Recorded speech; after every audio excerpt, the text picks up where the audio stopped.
লেওলা এই সময় বিড়িটা একটু খেয়ে নেই। বানা সকাল থেকে বিড়িটা খাওয়া হয়নি বলে মাথাটা পুরো খতে আছে।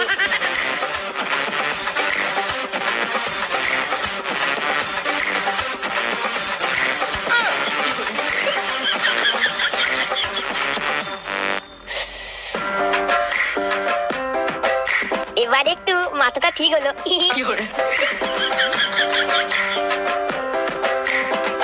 বালা তুফান বিলি, এক টান খেলেই পুরো টাঙ্গা হয়ে যায়।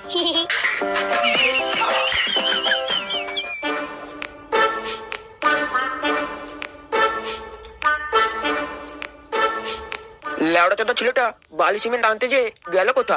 যত সব চুদির ভাইকে কাজে লাগিয়েছে আর হবে কি? বড়ার বাল, এখন আমাকে যেই দেখতে হবে কি করছে বালটা।